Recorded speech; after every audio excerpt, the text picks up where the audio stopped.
What's up YouTube, I'm Mike, and today I'm back with some bodybuilding content. I know you guys are probably sick and tired of hearing me complain about my RV. It does appear that things are moving down the road in the right way regarding that. So today I'm gonna be shooting some content, go into a number of things, but we'll be starting off with catching up on what's going on in my current spring bulking cycle. I've been back on cycle for about a week and a half now, so I'm be getting into that while my wife and daughter are out of the house. Unfortunately, she left me my son. Look at that monster. Oh, they see you now. He wants me to tilt the camera down. Oh, okay, yeah.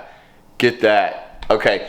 Yeah, so that's gonna be something else I'm gonna be going into today, possibly in a video, is the myth that I see perpetuated on a regular basis on my channel, usually amongst steroid haters that are always like, oh bro, you could have built that physique without using any gear.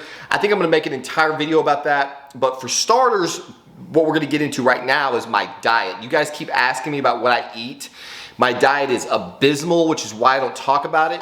I just got out of bed a little while ago, which is why I'm looking sexy with all these lines and puffy wrinkles in my face.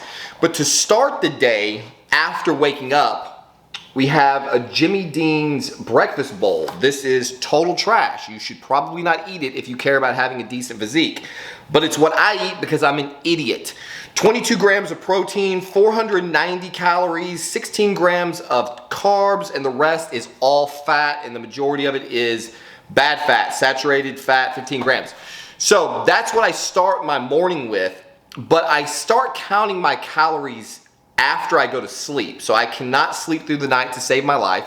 So in the middle of the night, I have Isopure infusions that I mix in, my camera's gonna track my eyeball.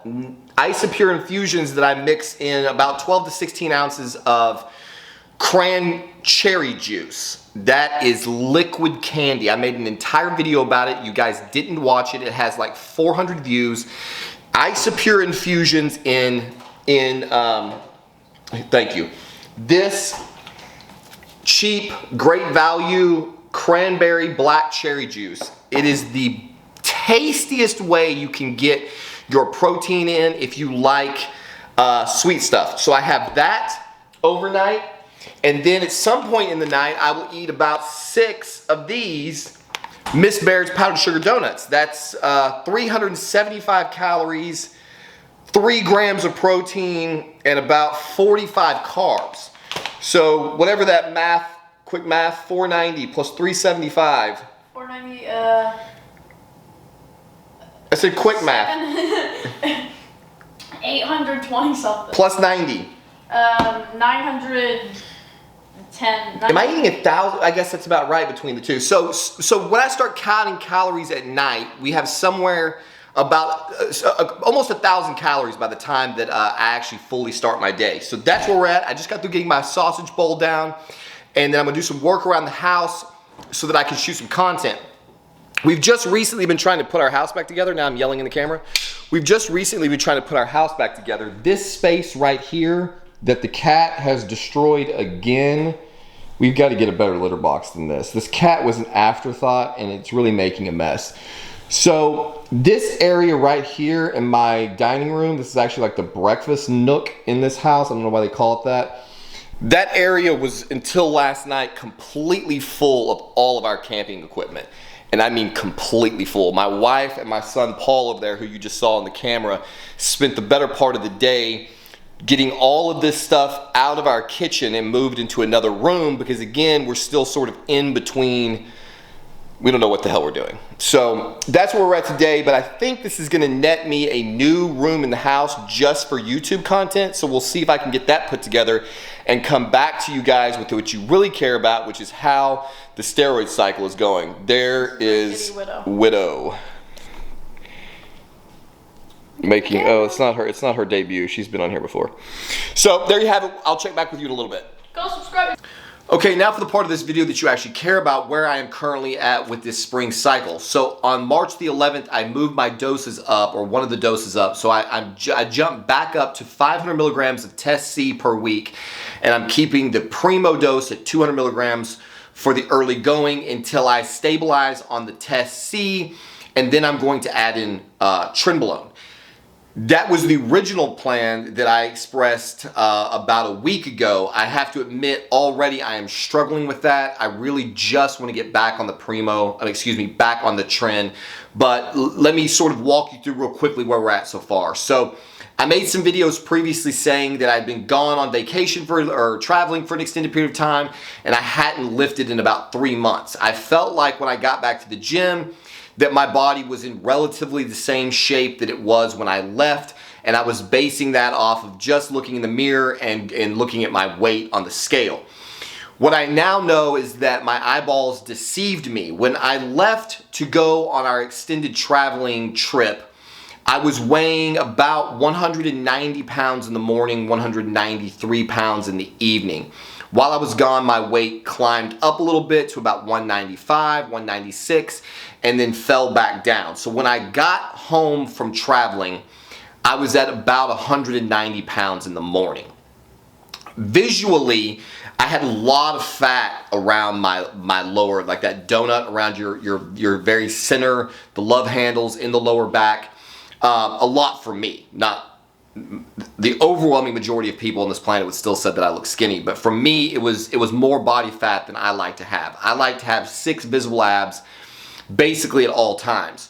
So when I increased the dose to 500 milligrams, which again, we're only a week and a half into that dose, and started training again, what I noticed immediately out the gate was that my body began to recomp. So over the course of this last week and a half, my body weight fell down to about 188 in the morning. It has since climbed back up to 191. During that transitional period, all of the extra weight that I was carrying around my midsection has started to bleed away, and now I have a much tighter, leaner midsection comparable with what I would usually experience in the gym. My muscles are starting to fill up again. The water's starting to move into the right places. The glycogen is moving into the muscles, and I'm also using 4 IUs of growth hormone. So I tried jumping in at 4 IUs, and I was having a lot of blood resting pulse problems. My resting pulse rate was climbing up above 100 beats per minute. So I shut down the growth hormone, restarted a couple of weeks ago, 3 weeks ago or so, at 2 IUs per day. Did that for about 5 or 6 days, then got back up to 4 IUs. So currently I'm stable at 4 IUs a day of HGH. I am taking 500 milligrams of Test C and 200 milligrams of Primo E per week. Eventually, again, I'm going to be adding in the Anadrol and the Tren. The other thing that I can report is that my strength in the gym after 3 months off is absolutely non-existent. It is humiliating to say the least. I mean, I have no strength and no endurance to speak of. In fact, the first couple of lifts back, when I stopped doing cycle training. So that's one of the problems. When I was only able to train once or twice a week, I went to sort of circuit training because I was trying to at least get some stress on every one of my muscle groups. But when you do circuit training, it makes it very hard for you to tell where your true and muscular endurance lies. So once I went back to my normal bodybuilding split, I found out real quickly just how much endurance I lost during that off period. I can go in and hit heavy on my first set, like let's say I'm doing chest, I do flat bench, I can hit flat bench nice and hard, and then everything after that is significantly lagging. And this is exactly what happened when I was untrained and pre-cycling before. You know, I got up to the point where I could go into the gym for 2 hours a day every day and train with an insane level intensity just across my entire workout. You know, there were points on high doses of Tren and Test and Anadrol, for example, where I really didn't feel the lethargy at all. Like I felt like I was every bit as strong on my last set, or my last exercise, as I was on my first, as long as I staggered things out and kept a decent pace. When I'm in the gym right now, I am sucking wind, and I'm definitely struggling to maintain the intensity that I like. Again, in the beginning, that was very frustrating, but the way my brain spun it was basically like, you know, this is a positive thing. If I had come back to the gym after 3 months off, not on cycle, and was able to lift with the intensity and the strength that I had on cycle, well, then what would be the point of doing steroids? Obviously, the steroids work. Obviously, they allow you to perform at a level that is above and beyond anything that could be remotely considered natural, or even anything that even anything that you would be able to achieve with TRT alone. So slowly but surely, over the course of the last 4 workouts, my endurance is slowly coming out of the toilet, but it is still nowhere near I would like it to be. Nowhere near where I would like it to be. And of course, that's what's engaging me to wish that I could just hurry up and get on the trend. The second thing to note is, guys, a week and a half in, I'm already struggling with my estrogen. Typically what I do, and I've said this a million times, I take 1.5 milligrams of Arimidex per week at 200 milligrams of Test E or C. When I get to 500 milligrams a week, then I have to jump up to 3 milligrams of Arimidex to keep my body in the sweet spot that I like to be. In my mind, the amount of Arimidex needed was determined by the total amount of test in the system. So when I start transitioning from 200 to 500, I don't just immediately jump to 3 milligrams of Arimidex because I assume that it would take time for the need to arise. What I'm now finding out is that it seems to have less to do with the total amount of androgen in your system and more to do with how big of a spike you're getting when you inject, which would make sense for all of you guys who use daily regimens, who pin like Test Prop every day or even Test E every day in much smaller amounts. They'll tell me in the comments that prevents the need or reduces your dependence on drugs like Arimidex, because you don't get the big spikes and drop-offs in your hormone levels. And so it seems that it's that spike that really matters more than total serum concentration. So I've already had some ED-like circumstances that I tend to experience when my hormone levels are all over the place.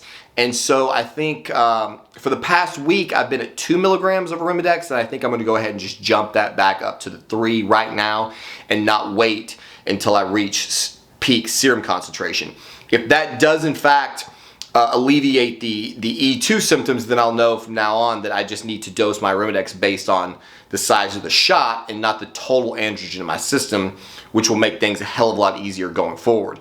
So at the 1.5 week mark, that's really all there is to report. The only thing else I guess I could mention is that there has been some rise in intensity. So I've come from this place that I was describing in one of my previous videos where I just basically could not care less about anything that was going on.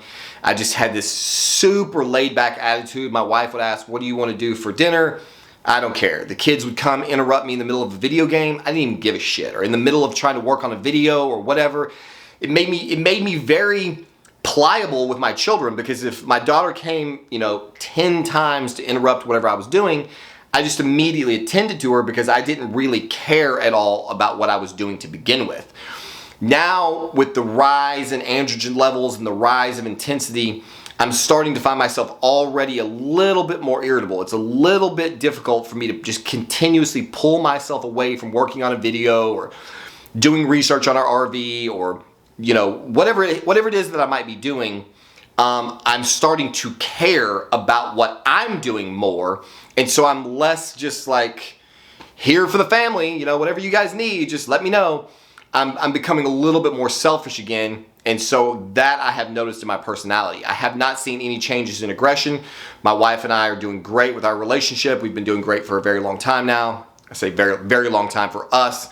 So all of those things are trending in a positive direction. So I'm going to try to resist the urge to jump back on full-blown cycle. I'm going to try to push the test doses out to like the 4-week mark before I add the trend back in, but no promises. Also, the Anadrol will be coming up very soon, and again, I think the only reason I'm not jumping on the Anadrol right now is because of the fact that, I went 3 months without training, and so I want to give my connective tissues a chance to catch up. I'm not a spring chicken anymore. I'm an old man, and so I want to make sure that I don't have a sudden influx of unnatural strength and risk any kind of injury. So I'm going to try to get stable in my gym routine again before adding the tren or the Anadrol, and it is very likely that those two may get dropped in at the same time. We'll just see. So that's where we're at, week 1.5, about a week and a half into my spring blast. I'll keep you guys posted with new videos going into all of the different things that are happening with my body, psychologically, my relationships, everything, so that again, you guys can follow along with my experience. This is not going to be a new cycle for me. It's definitely be something that I've run in the past, but I've tried to do these cycle logs before, and I was having so much trouble. If you've been following this channel for a little while, with estrogen-related vomiting problems and, T-ball that ended up being D-ball. And so since everything that I'm using right now is a known entity, maybe we can put together some content that will be useful for those of you who are following along. So as always, hopefully this has been informative. In whatever you do, remember to protect the cycle, and we'll see you on the next one.